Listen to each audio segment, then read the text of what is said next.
जय हिंद साथियों, कैसे हैं आप लोग। आई होप कि आप होंगे। आपकी जो स्टडी चलेगी बहुत बहुत बेहतरीन चलेगी। तो आज की क्लास में बात करेंगे क्लास 12th के फिजिक्स के मोस्ट इंपोर्टेंट ऑब्जेक्टिव क्वेश्चन जो आपके एग्जाम के लिए काफी ज्यादा इंपॉर्टेंट रहेगा। तो आप लोग अच्छे तरीका से एक एक क्वेश्चन को देखिएगा, क्योंकि एक एक क्वेश्चन आपके एग्जाम के लिए बहुत ज्यादा इंपॉर्टेंट है। तो आपको अच्छे तरीका से देखना है, जहां न बुझाएगा वहां पूछने का कोशिश अवश्य कीजिएगा, ठीक है ना। तो चलिएगा बिना टाइम का क्वेश्चन की तरफ बढ़ते हैं। इससे पहले क्लास को लाइक नहीं किए तो क्लास को लाइक कर लीजिएगा और चैनल को भी सब्सक्राइब करिएगा, ठीक है। और एक क्वेश्चन का आंसर हमारे साथ लगाते चलिएगा, जहां नहीं बुझाएगा पूछने का कोशिश अवश्य कीजिएगा, ठीक है। देखो 1 नंबर क्वेश्चन आपके स्क्रीन पर आ चुका है। कहा जा रहा है कि किसी विलगित निकाय के भीतर कुल आवेश स्थिर रहता है, इसे हम लोग क्या कहेंगे। इसे हम लोग क्या कहेंगे बाबू। तो आप कहेगा आवेश का संरक्षण सिद्धांत। बिल्कुल ऑप्शन ए सही हो जाएगा, ठीक है ना। 1 का ऑप्शन ए होगा, याद रखिएगा बाबू। 2 नंबर क्वेश्चन में देखो क्या कहा जा रहा है। कहा जा रहा है आवेश का मूल गुण होता है। आवेश का मूल गुण जो है कौन है।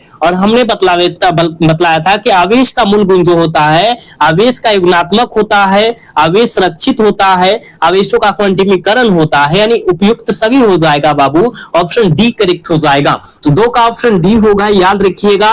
और जितना क्वेश्चन कराया जा रहा है आपके एग्जाम के लिए बेहतरीन क्वेश्चन है। देखो ना यहाँ 3 नंबर क्वेश्चन में क्या कहा जा रहा है। कूलॉम के नियम को कहा जा रहा है कि नियम में नियतांक जो होता है के निर्भर रहता है। नियतांक के जो निर्भर रहता है वो किस पर निर्भर रहता है, ये भी हमने बतलाया था कि नियतांक के जो निर्भर रहेगा, याद रखिएगा वो जो निर्भर रहेगा मध्यम की प्रकृति पर, यानी ऑप्शन ए सही हो जाएगा। 3 का ऑप्शन ए हो जाएगा, याद रखिएगा। अगला क्वेश्चन देखोगे यहाँ 4 नंबर क्वेश्चन में कहा जा रहा है ना, 2 विद्युत आवेशों के बीच लगने वाला बल को नियंत्रित करने वाला बल जो है नियम कहलाता है, वो क्या कहते हैं। 2 विद्युत आवेशों के बीच हमने बतलाया था कूलम का नियम। बिल्कुल ऑप्शन डी हो जाएगा। 4 का ऑप्शन बिल्कुल डी होगा, याद रखिएगा, ठीक है। पूरे वीवीआई क्वेश्चन है आपके एग्जाम के लिए। देखो यहां पर कहा जा रहा है ना, विद्युत क्षेत्र की तीव्रता का विनिमय सूत्र क्या होता है। विद्युत क्षेत्र की तीव्रता का जो विनिमय सूत्र होता है वो क्या होता है। तो हमने कहा था, याद रखिएगा, ये जो कहा था एम एल, क्या एम एल टी के पावर -3 और ए इनवर्स होता है। ऑप्शन सी करेक्ट हो जाएगा। 5 का ऑप्शन सी हो जाएगा, याद रखना है। अगला क्वेश्चन देखोगे यहां देखो 6 नंबर क्वेश्चन में क्या कहा जा रहा है। विद्युत फ्लक्स का एसआई मात्रक क्या है बाबू। विद्युत फ्लक्स का एसआई मात्रक हमने बताया था वोल्ट मीटर होता है, लेकिन वोल्ट मीटर तो दिया नहीं है, लेकिन हम लोग जानते हैं कि newton inverse coulomb inverse metre square होता है, यानी ऑप्शन ए हो जाएगा। 6 का ऑप्शन ए होगा, याद रखना। अगला क्वेश्चन देखोगे कहा जा रहा है ना, विद्युत विभव का बीमा होगी। विद्युत विभव का बीमा पूछा जा रहा है और हमने बतलाया था एम एल स्क्वायर टी के पावर -3 और ए इनवर्स होता है, ये भी याद रखिएगा। यानी 7 का ऑप्शन करेक्ट ए हो जाएगा, याद रखना है। नेक्स्ट क्वेश्चन देखोगे 1 वोल्ट बराबर होता है, 1 वोल्ट बराबर कितने जूल कूलम के बराबर होता है, ये आपको बतलाना है। हमने बतलाया था 1 वोल्ट जो होता है 1 जूल कूलम इनवर्स के बराबर होता है, यानी ऑप्शन ए करेक्ट हो जाएगा। 8 का ऑप्शन ए होगा, याद रखिएगा। क्लास को लाइक करते चलना है, क्या क्लास को लाइक करते चलना है। सारे क्वेश्चन आपके एग्जाम के लिए बेहतरीन क्वेश्चन है। देखो यहां जो है 9 नंबर क्वेश्चन में कहा जा रहा है कि वैद्युत द्विध्रुव आघूर्ण एक वेक्टर होता है जिसकी दिशा होती है। जिसकी दिशा क्या होती है ये आपको बतलाना है। 9 का आंसर क्या हो जाएगा, डी हो जाएगा ना। ऋण से धन आवेश की ओर होता है, ऑप्शन डी हो जाएगा, ठीक है। 9 का ऑप्शन डी होगा, याद रखिएगा। चलो अगला क्वेश्चन देखोगे कहा जा रहा है विद्युत द्विध्रुव आघूर्ण का मात्रक क्या होता है। विद्युत द्विध्रुव आघूर्ण का मात्रक जो होता है वो क्या होता है, कूलम गुने मीटर, यानी ऑप्शन ए हो जाएगा ना। 10 का ऑप्शन ए होगा, याद रखिएगा। तो इसका आंसर लगाओगे 11 नंबर क्वेश्चन में क्या कहा जा रहा है कि किसी संधारित्र में दोनों पट्टिकाओं का समतल और एक दूसरे के समांतर जो होती है उसे हम लोग क्या कहते हैं। उसे हम लोग क्या कहेंगे रे बाबू। तो याद रखिएगा समांतर पट्टिका संधारित्र कहते हैं, यानी उसके लंबवत होता है, समांतर होता है, ऑप्शन ए होगा, ठीक है। बिल्कुल अगला क्वेश्चन देखोगे यहां पर कहा जा रहा है ना 12 नंबर क्वेश्चन में कहा जा रहा है वायु के स्थान पर किसी परावैद्युतांक पदार्थ को रख देने से संधारित्र की धारिता जो होती है वो क्या हो जाती है, इंक्रीज हो जाती है, यानी बढ़ जाती है, ऑप्शन ए हो जाएगा। ठीक है, नेक्स्ट क्वेश्चन देखोगे, लिखा है कि निर्वात का परावैद्युत समर्थ होता है। निर्वात का परावैद्युत समर्थ जो होता है वो क्या होता है, हमने बतलाया था अनंत होता है। अनंत मतलब जहां तक देखा जा सकते, ठीक है ना, इंफिनिटी मतलब खत्म ना हो। ठीक है, अब देखो इसका ए साई मात्रक पूछा जाएगा, निर्वात का ए साई मात्रक पूछा जाएगा तो वोल्ट मीटर इनवर्स होता है, ये भी आपको याद रखना है। ठीक है, अगला क्वेश्चन देखो, यहां कहा जा रहा है 14 नंबर क्वेश्चन में कहा जा रहा है विद्युत धारा की प्रबलता का एसआई मात्रक होता है।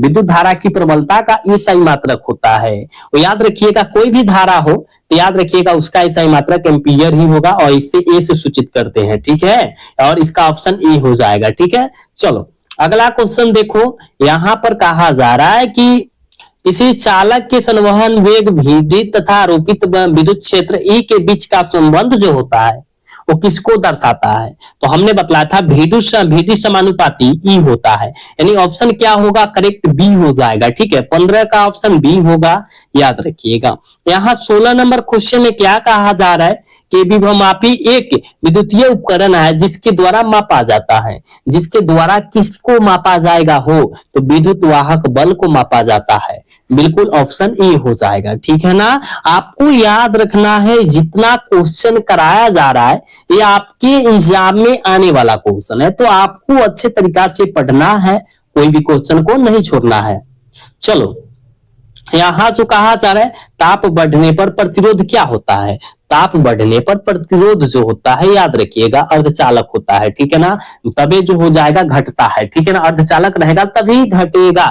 ठीक, चलो अगला क्वेश्चन देखोगे, कहा जा रहा है कि कार्बन प्रतिरोध का कलर कोड में काले रंग का मान जो होता है क्या होता है। हमने एक ट्रिक बतलाया था कलर कोड निकालने के लिए, बीबी रो जीबी। क्या, बीबी रो जीबी, याद रखिएगा बीबी क्या है, बीबी रो जीबी, ये वाला हमने फॉर्मूला बतलाया था ना। तो देखो यहां से बीबी मतलब बी से ब्लैक, बी से ब्राउन, बी आर से रेड, ओ से ऑरेंज, वाई से येलो, जी से ग्रीन, बी से ब्लू। ठीक है, तो काले, तो काला यहाँ ऑप्शन ए में है, मतलब यहाँ पर 0 से शुरू कर दो नंबरिंग, 0 1 2 3 4 5 6, यानी 0 नंबर पर है तो 0 हो जाएगा, बिल्कुल ऑप्शन ए हो जाएगा। उम्मीद करते हैं आपको समझ में आया होगा। ठीक है, चलो इसका आंसर लगाओ। कहा है कि सौर सेल पैनल का उपयोग किया जाता है। सौर सेल पैनल का उपयोग किया जाता है कृत्रिम उपग्रह में किया जाता है, 19 का ऑप्शन ए होगा। ठीक है, नेक्स्ट क्वेश्चन बाबू, इसका आंसर लगाओ। तो करे कि अवशोषित विद्युत ऊर्जा का विभवांतर के क्या होता है, अवशोषित विद्युत ऊर्जा विभवांतर के जो होता है वो क्या होता है, हमने बतलाया था वर्ग के समानुपाती होता है, बिल्कुल करेक्ट सी आंसर होगा। ठीक है, नेक्स्ट क्वेश्चन देखोगे, यहां कहा जा रहा है ना 21 नंबर क्वेश्चन में, बिजली के हीटर तथा इस्त्री के किस तत्व का व्यवहार किया जाता है। बिजली के हीटर तथा इस्त्री के किस तत्व का व्यवहार किया जाता है, तो आपको क्या लगा देना है, हमने बतलाया था कि याद रखिएगा नाइक्रोम के तत्वों को, बिल्कुल ऑप्शन डी हो जाएगा, याद रखिएगा। चलो 1 किलोवाट घंटा बराबर होता है, 1 किलोवाट घंटा बराबर कितना जूल के बराबर होता है, और ये भी क्वेश्चन आपके एग्जाम में बहुत ही बार पूछा जा चुका है। तो याद रखिएगा 3.6 गुने 10 के पावर 10 जूल के बराबर होता है, यानी ऑप्शन नंबर डी करेक्ट हो जाएगा। ठीक है ना, 22 का ऑप्शन डी हो जाएगा। ठीक, चलो